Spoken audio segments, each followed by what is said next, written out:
మీరు మీ పోస్టులు చూసి స్పందించిన వాళ్ళు మెగాస్టార్ గారు ఏదో పంపించారంటే ఏంటి వాయిస్ నోట్ వాయిస్ మెసేజ్ పంపించారండి అప్పుడు. అవునా? అప్పుడు ఇది కరోనా తర్వాత అండి మన అప్పుడు ఆయన ఆక్సిజన్ అంతా ఇచ్చారు కదా, అప్పుడు కొంతమంది ఊరికే ఆయన ట్రోల్ చేసేవారు. అవునవును. దాని మీద నేను స్పందించి రాశానండి. ఆయన బొమ్మ గీశాను నేను అప్పుడు, లైన్ డ్రాయింగ్ గీశాను.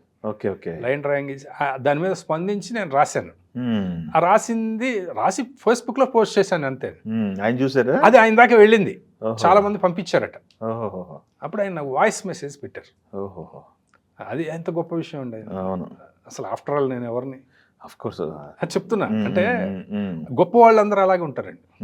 గొప్ప వాళ్ళందరూ అలాగే ఉంటారు. మీకు నేను అదే ఎక్కడో రాశాను, వాళ్ళకి అభినందించడంలో ప్రశంసించడంలో గొప్ప వాళ్ళకి పిసినార్తనం ఉండదు. అంతే, ఎంకరేజ్ చేయడంలో తప్పే ఉంది. అసలు వాళ్ళు ఎవరినైనా ఎంకరేజ్ చేస్తారండి. మీరు చూడండి, మీకు టాలెంట్ ఉన్న వాళ్ళని ఎవరినైనా ఎంకరేజ్ చేస్తారు సహజంగా. ఎవరు చేయరు అంటే వాడు తక్కువ వాడే చేయడు, తక్కువ వాడు అన్ని పేర్లు పెడుతుంటాడు.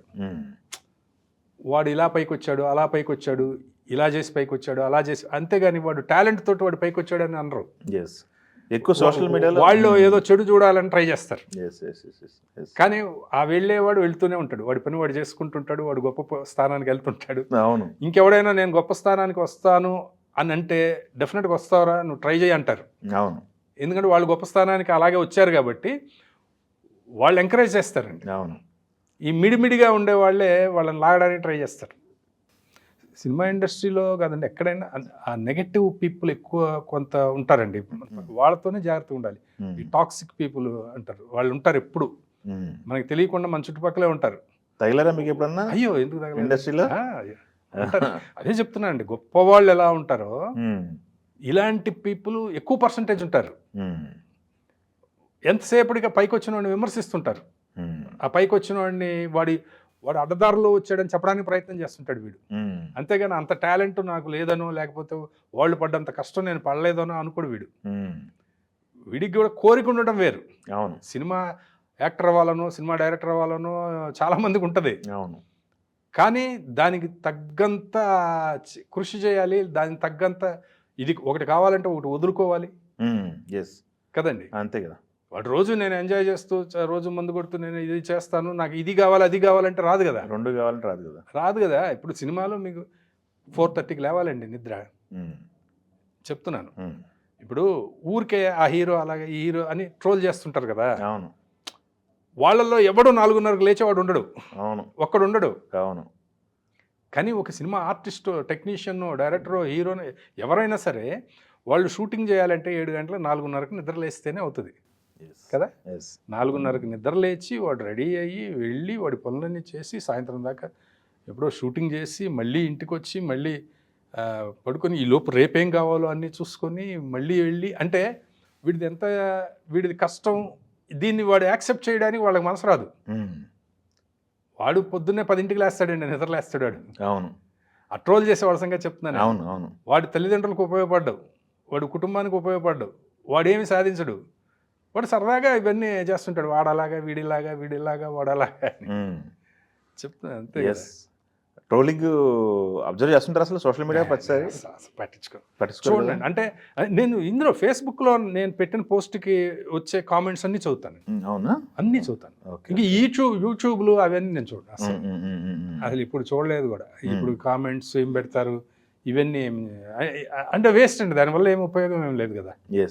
ఇప్పుడు ఫేస్బుక్లో అంటే ఇప్పుడు నేను రాసి పెట్టిన దానికి స్పందన ఎలా వస్తుంది అనేది నేను చూస్తాను. అందులో కూడా ఎవడో ఒకడు తింగరగా వచ్చి అడ్డదిడ్డంగా పెట్టేవాడు ఉంటాడండి. అవునా? అయ్యో ఉంటారు, అది తక్కువ, చాలా తక్కువ. నాకు అసలు నథింగ్ అండి. అంటే ఇప్పుడు మీకు అవతల వాడు ఎందుకు వాడు గెల్లాలని గిచ్చాలని ఇది పెట్టాడా, వాడి స్పందన ఇప్పుడు నిజంగానే సద్విమర్శ ఇది, లేకపోతే వాడు ఊరికే మిమ్మల్ని గెల్లాలని గిచ్చాలని లేకపోతే ఈర్ష్యతోటి ఇంకో దాంతో పెట్టాడా అనేది మీకు తెలిసిపోద్ది కదా. ఆ కంటెంట్ మీద వాడు ఇలా కాదు ఇలా అని పెట్టాడు అనుకోండి, వాడిది రాంగ్ అనేది మనకు అర్థమైపోయినప్పుడు ఇమ్మీడియట్గా మనకు ఒక ఆప్షన్ ఉంది కదండి, డిలీట్, తీసి పారేయటమే. బ్లాక్ అంతే. అంతకంటే దాని గురించి ఆలోచించడం, మనం వాడితో డిస్కషన్ పెట్టుకోవడం, అవును అసలు దానివల్ల ఏమైనా ఉపయోగం ఉందా? అవును కదండి. మీ మీద ఒక మురికి బంతి ఒకటి ఇసిరేసాడు, అవును దాన్ని పట్టుకుంటే మనకి మురికి అవుద్ది.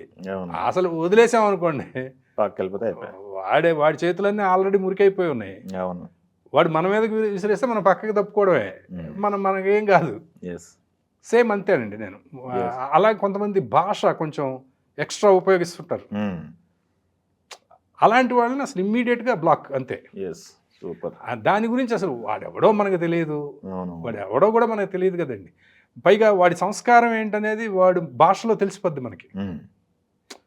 ఇప్పుడు మీరు ఒక మాట చెప్పారండి నాకు, దాన్ని నేను వ్యతిరేకించచ్చు, తప్పేం లేదు అసలు.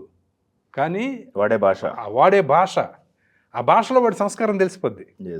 సూపర్ కాబట్టి తీసేయడమే. Super super sir.